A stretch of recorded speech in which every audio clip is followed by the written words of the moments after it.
Aunque en este curso nos centramos en la versión 4 del protocolo IP, vamos a ver una introducción a IP versión 6. En 1991, la IETF empezó a estudiar el problema de expandir el límite en el número de direcciones de Internet.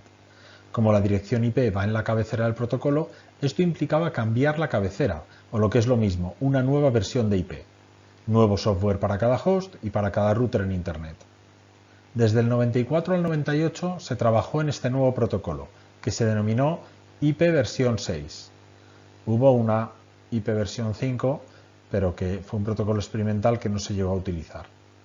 La especificación general de IP versión 6 está en el RFC 2460 y su estructura de direccionamiento en el 3513.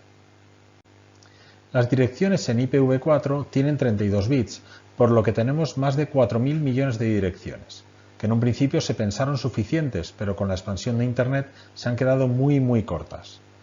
Para retrasar en lo posible el agotamiento de direcciones, se recurrió a técnicas como el renombrado y división de redes, la compartición de direcciones, el NAT, que ya hemos visto, o el direccionamiento sin clases, que también hemos visto.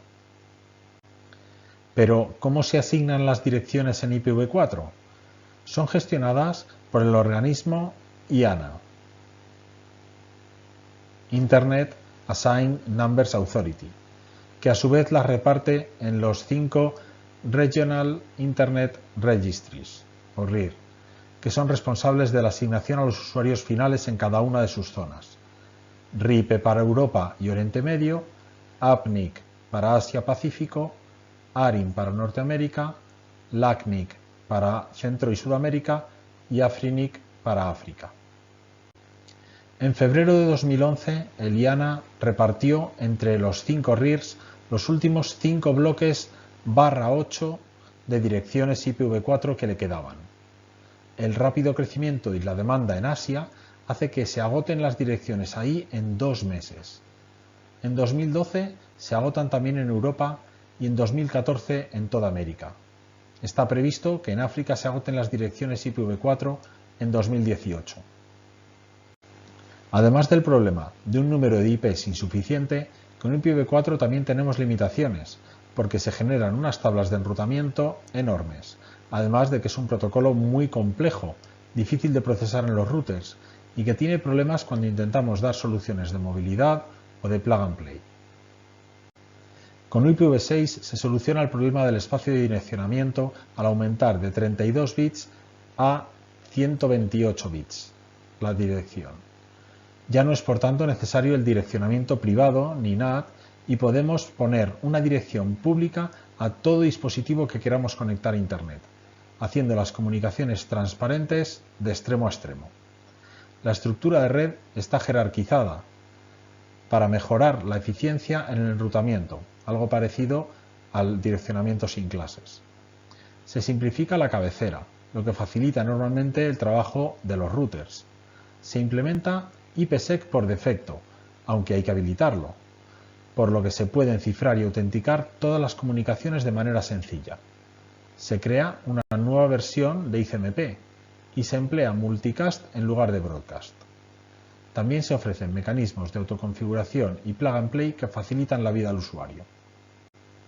Como vemos, el formato de cabecera en IPv6 se ha simplificado enormemente, con una longitud fija de 40 bytes, por lo que ya no hace falta el campo de longitud de cabecera, acelerando el procesamiento y reenvío en los routers y mejorando la calidad de servicio. Además, no admite fragmentación IP, lo que también elimina varios campos de IPv4.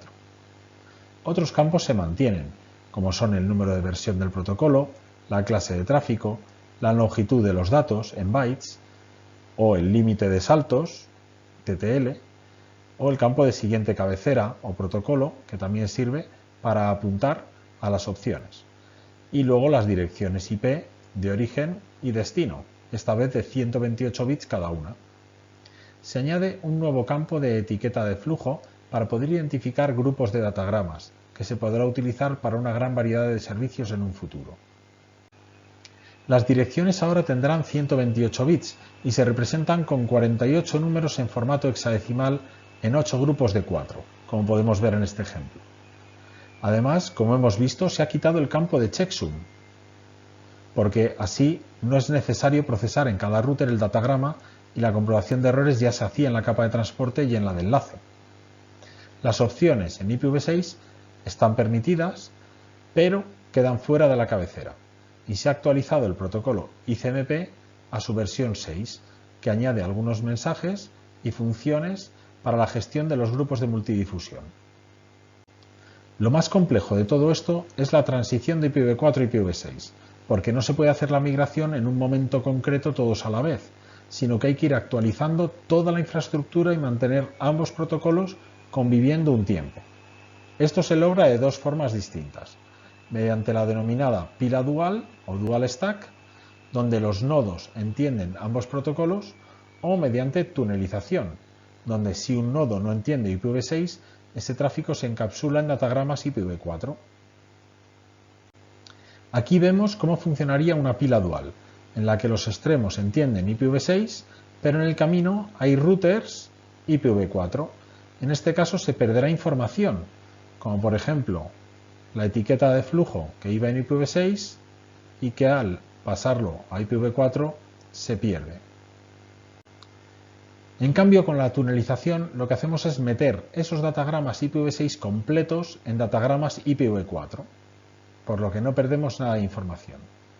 Aquí vemos el ejemplo de antes entre A y F y cómo se crea una especie de túnel entre B y E, que serán el nuevo origen y destino de los datagramas IPv4 intermedios que llevan dentro los datagramas IPv6 que van de origen a destino final.